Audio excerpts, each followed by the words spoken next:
We good? Yep. Hi, it's Katie, And I'm Janine.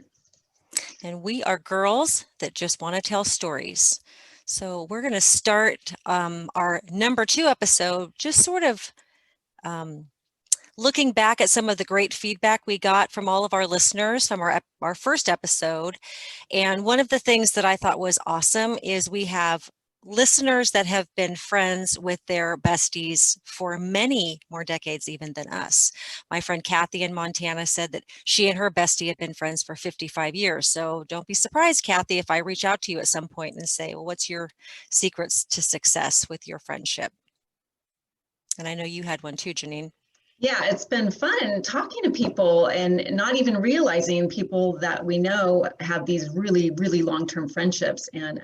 But this happens to be a family member who her best friend, they've been friends for over 66 years. So far, I think they're the longest, but I venture to guess we might hear from some others that might even have a longer run with their BFF.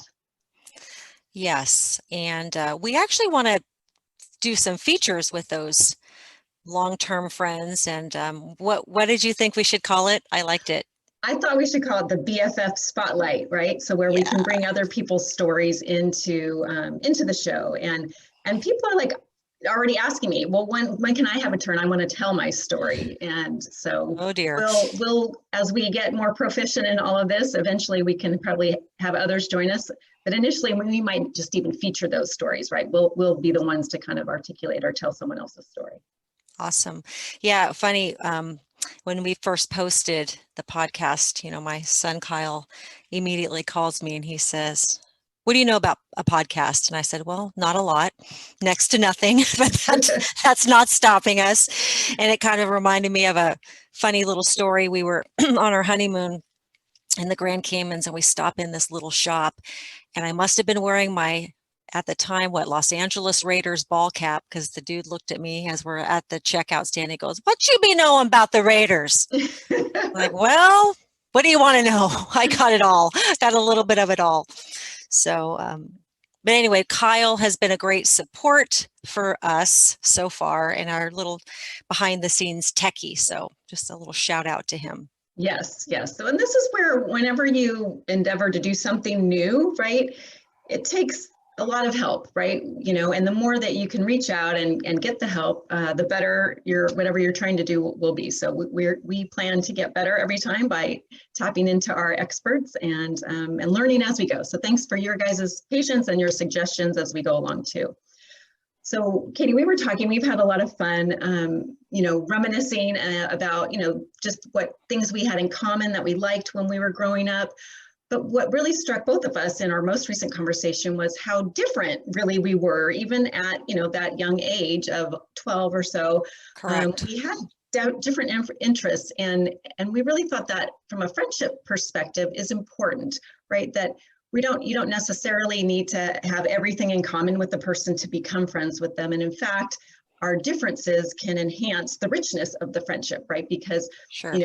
There are things that I came to know and learn about and love that you had interest in and likewise. But yet at the end of the day, we don't need to be clones of each other. So just because I liked something doesn't mean that you have to like something. And so as you think about your friendships, you might really kind of consider what are the differences and how have those made your friendships, better and brighter and more filling, because you have a whole different perspective. You have a whole maybe other set of interests that you're exposed to as your friendship, goes along. Well, and I feel too, and I remember you were a gymnast, and I knew nothing about being a gymnast. And I think it was on Kentucky Street, right? The studio. Yep. So I remember going in there one day, and this is sort of as you start revealing who you are and sharing who you are in your really initial stages of a friend. And you said, hey, watch. And you all of a sudden started running across the mat and then did like a million flips. I'm like, oh my God, is she ever going to stop? And it was funny. And then you got on the balance beam and you were like, jumping around on the balance beam. I'm like, wow. So for me, it was like this whole new world, seeing sort of, hey, that's my friend and look at the cool stuff that she could do. Now, not necessarily thinking that I wanted to do it or had to do it. But I really remember that as sort of an eye-opening moment for me, like, wow, I'm seeing my friend in a different light, doing something that she likes to do. And so I really feel like that was sort of expanded our friendship at the very beginning. Yeah.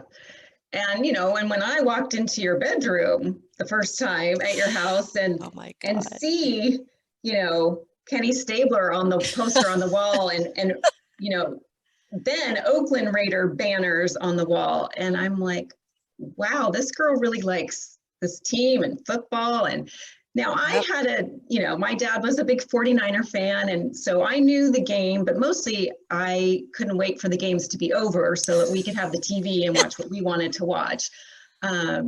So that really did though. So that was another, big difference for us.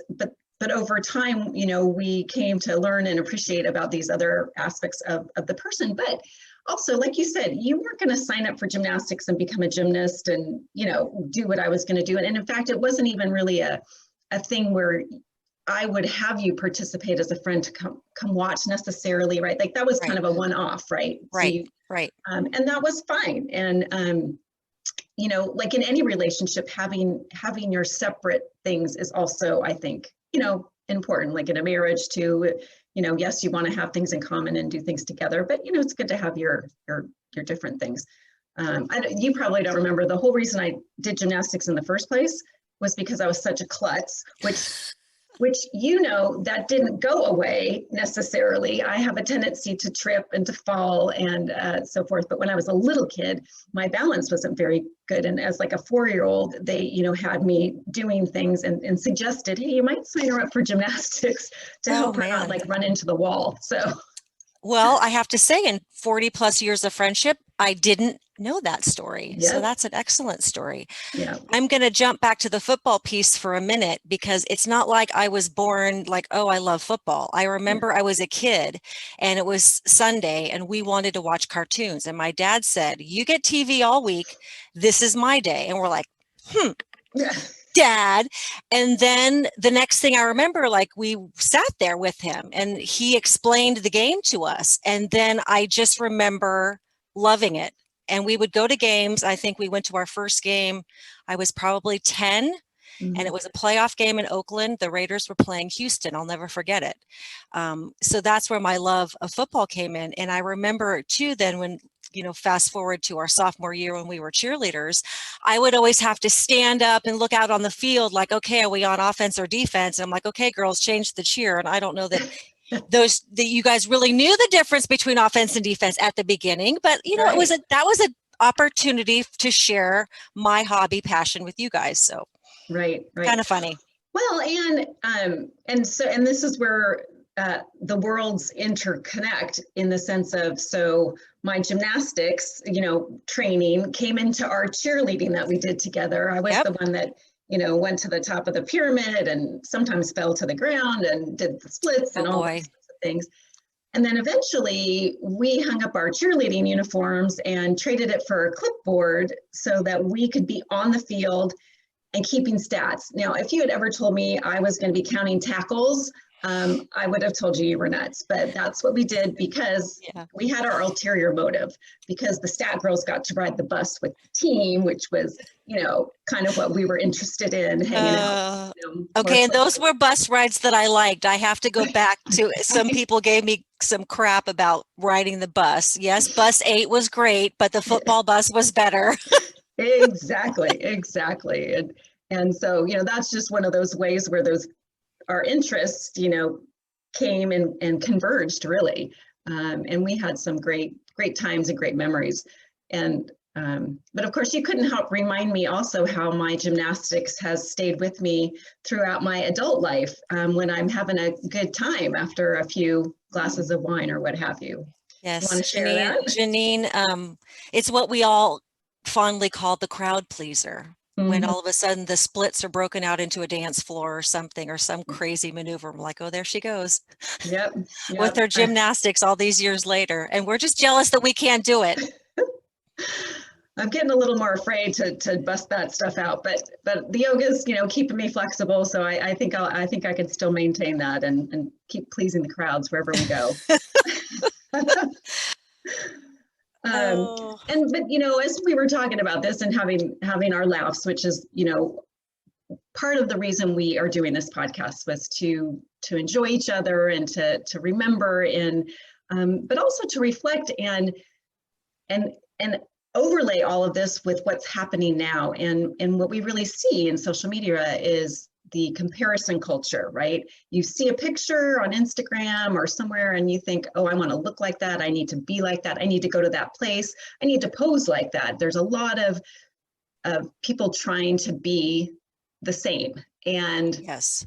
part of what we want to share and encourage too is that, in a true friendship, you get to be who you are, and there's no need to be the same.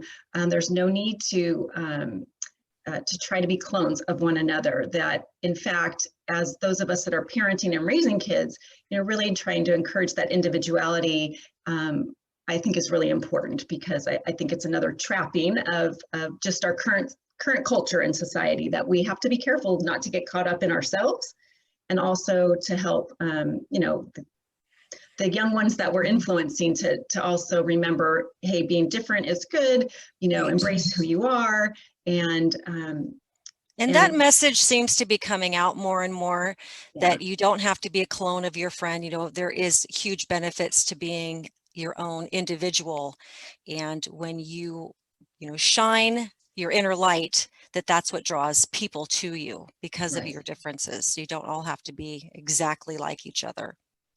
We do have a disclaimer for anyone that knew us back then and may have witnessed the days, and it tended to be on what they called spirit days at our school, when there were themes of dressing up for some sort of thing, and we tended to confer then, because we wanted to kind of dress up the same and similarly. So we probably do have pictures. We may share one or two with you out there on social media, when we would intentionally try to be exactly the same. And we're laughing about the tendency and need to do that. And I'm wondering, do kids even do that anymore? But I know they do still have those dress up spirit days, like wear your pajamas to school, Sure. at Connor School. So who knows, and we were saying, though, that those days were simpler in the 80s. Yes. One of the things, though, one of the trends at the time, for those of you who remember, who can forget Madonna, right? And people wanted to wear the lace and the leather and all the bracelets. Yeah, and that's part of growing up. You do that. The pop culture has a big influence on us in that way.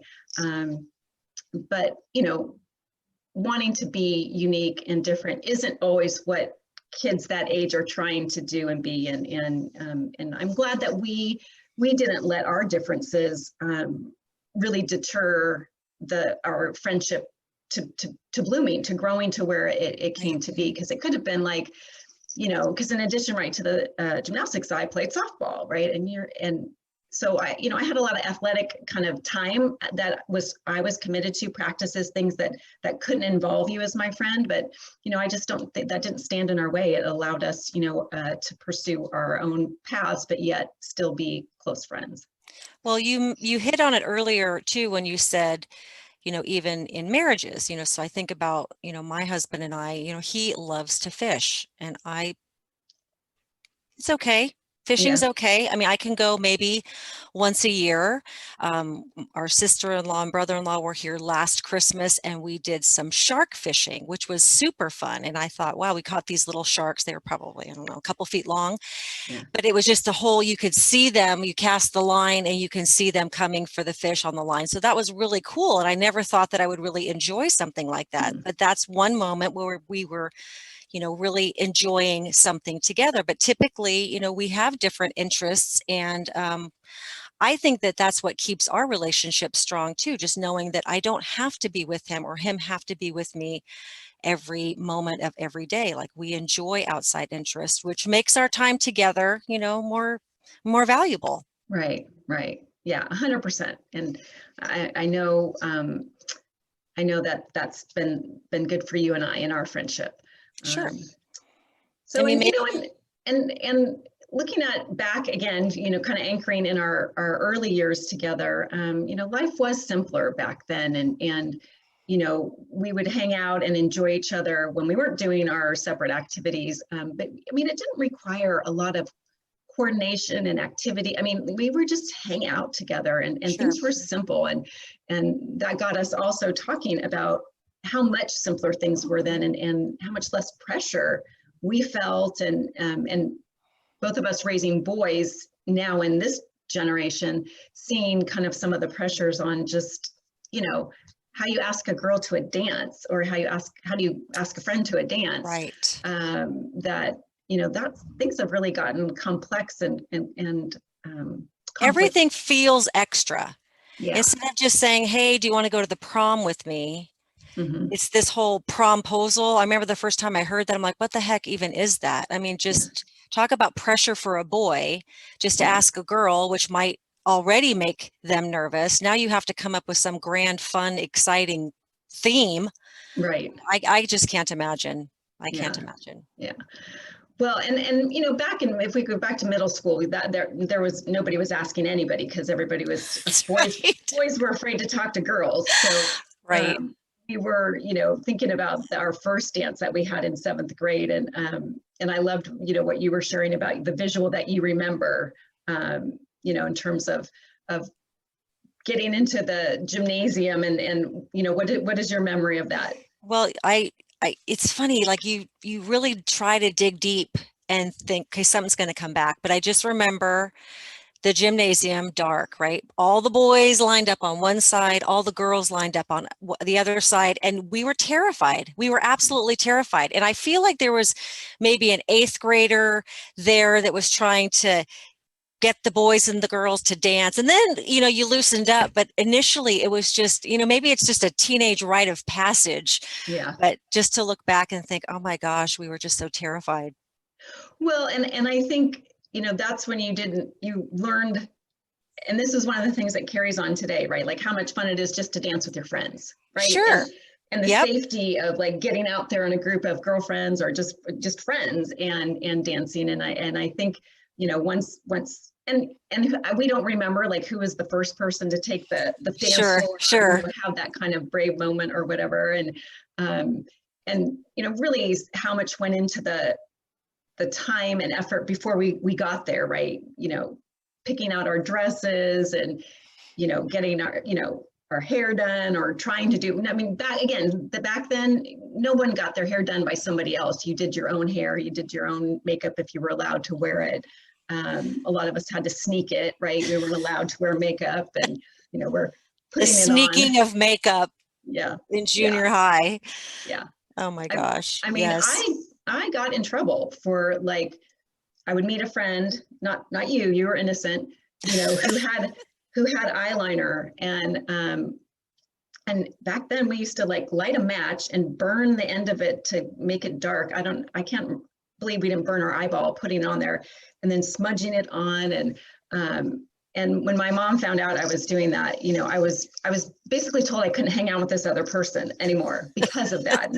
Now I think that would be a very small minor infraction that, you know, probably a parent wouldn't blink an eye, but it was a big deal back then. And yes. And those were all those moments of trying to push our boundaries, right? That's the kids are at that age are trying to exercise some independence. And of course, you know, they think they know it all. We certainly thought we knew a lot. We thought we were so clever. Yes. And you know, you come to find out later that your parents knew pretty much everything that was going on, right? And I remember being shocked, like, what? You did? You knew I snuck out of the house, or you know, and they're like, yeah, we knew. One of the funniest stories maybe growing up in a small town is I remember your mom would play tennis on Saturday mornings with all the other moms. And by the time she got back to the house, she already knew all of the shenanigans that had happened the night before. We're like, how the heck does she know all of that? Well, because all of the moms are like, you know what so-and-so did, or where so-and-so was. So the trappings of a small town. Well, but even so, I live in a large area in the sense of the county's Orange County is a large county, but I can't believe how the town I live in feels like a small town. And and I found myself doing the same thing though. Like you tap into that mom circle, and now I had the in to what my son was up to as well. So, and that's kind of, we're going to talk about that in our next episode, these different types of friendships that you have and form. And some are maybe almost temporary in a way, like they might not endure the longevity of your life, but they kind of serve a purpose at a point in time. And some of those school mom friends that we've made, you know, kind of fit a particular purpose, and some of them we will keep, right? But not all friendships are meant to endure, and so we're going to talk about that more in our next episode. But one of the things that we, you know, we're talking about too is in terms of like our dances and the rites of passage and getting ready. Was we had a laugh around me learning how to shave my legs, and so. For the listeners that don't know me, you might be able to tell by my last name, Lombardi, that I'm Italian, and I'm 100% Italian, which means the hair on my legs as a young girl was dark and long, and I couldn't wait to shave it.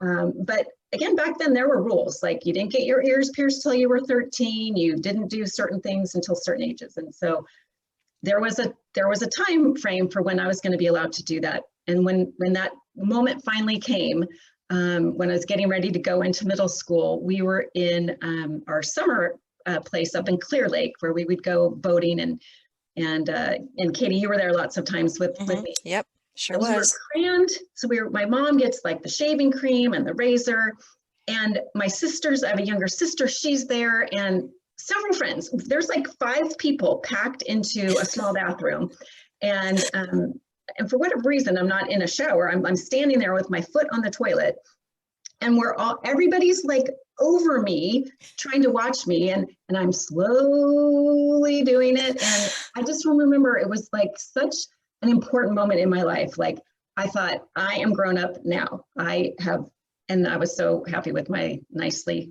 clean shaven legs. I'm sort of feeling like the movie, My Big Fat Greek Wedding, how the family was always hovering, like all of the aunts and everybody, like, what's happening? What's she doing? If somebody had known to tell me to put Windex on my pimples, they would have told me that too. Right? Yes, very true. Very true. So, so, you know, so many of those moments that, you know, we were able to share, and in all cases, we weren't maybe together, but, you know, you were the first person I would call and tell, or, you know, we definitely always looped each other in, even in key moments that we weren't together. And certainly, unless you're living with somebody all the time, you know, there's lots of those moments as well. And that was one that was really memorable for me. Well, and in talking just now about this venture for us, this podcasting, we've been wanting to do something together for some time. We just really didn't know what it is. And so for people out there that have best friends or are looking to form some new venture with a friend, I say just find something that you both enjoy doing together. You know, start a podcast like we are, you know, do a blog together. If you both like to bake, maybe you start a bakery, or you do bake sales for your kids' school, or, you know, do an Etsy shop if you make jewelry. I mean, there's so many things that people, you know, friends can do together, and it's very enriching. I have found this experience, again, like we're learning things about each other that we didn't know, and we've been friends for so many years, and it really is very fulfilling for us. And so I'm thinking about our listeners, with your friends, just find a common thread or something that you both can do together and share it together. It's very valuable. It brings more value to your friendship, which is our whole goal. I have a great example of that as a good friend of mine. When we worked together in our corporate jobs, and when she left, she opened up her own clothing boutique, and initially her employees were her friends. You know, all of their kids had kind of grown and were starting to be away at college, and so they had time on their hands, and those friendships that she had with them really, you know, grew as they then worked together. And we're not saying you have to start a business with somebody, but you know, it could be that it's important to you and a friend to exercise. So you have that standing date to to walk every Friday afternoon around your neighborhood, or whatever it is to enhance and give cause to draw you together so that you can connect and you can talk and you can listen and be there for each other in ways that you know, can come out as you're doing whatever activity it is that you're doing together. And even for our male listeners, we do have some male listeners, so maybe you build something together. Maybe you go fishing together, have a fishing tournament. I mean, my husband does fishing tournaments now with his buddies, and you know, that's a great thing for them to do. So, well, and the whole craft beer craze is a thing too, right here. John loves all the craft beers, and you can go and make your own barrel of beer or whatever it is that they make when they make beer. So, but it's the idea of coming and for guys, you know, I think a natural one, more so for men than women, is sports, right? They will come together and watch game, and they really will, you know, kind of connect over the things like that they have in common. So, you know, kind of in wrapping up today, and just so our listeners know, you know, we always have this, like, all these things we want to talk about, and so a lot of times we're gonna have to hold them over till next time. And so we are excited to bring you the next episode where we're gonna look about more in depth about the types of friends that we have over our lifetimes, the different types we have and the purposes that they serve, and you know, how nurturing those different types of friendships you know, might be different. But as we kind of conclude today, we want to remind you, we were thinking about the Breakfast Club movie in relation to the topic today about, you know, embracing differences and in friendship. And, you know, that movie is the epitome of that, where you have these kids who are so very different that, you know, all get in trouble and are in detention together. And, you know, by the end, they figured out how to really see and respect each other's differences and leverage them to help with their common goal of, like, you know, getting out of detention kind of thing. And well, I think they looked past the initial judgment of who they were. You know, they would label someone, oh, that's the jock, or she's the weirdo, and he's the thug, or whatever. And then they realized, wow, you dig past that and you find they're a person just like me, and they have these fears and just like I do. So yeah, that's a great movie to showcase. Maybe we'll have to watch it again before our next episode. We could do that together. There's some way now that you can watch a movie and, like, be chatting, like, in. Oh, you know, we'll have to figure that out. Our kids will have to show us, but I know it's possible. I know it's possible. So we hope that you guys will come back for another episode of Girls Just Want to Tell Stories. You can find us where you find all your favorite podcasts. We are now on iTunes, Spotify, Google Play, Stitcher, and we've got more services picking us up all the time. And we are out there on Facebook, and soon we'll be out there on YouTube. So we hope you'll listen and you'll share with your friends our podcast as well. And, you know, until next time, we hope that if there is someone you've been hoping to connect with, that we have inspired you today to reach out and pick up the phone and be a friend. Great. Thanks, everybody. Thanks for listening.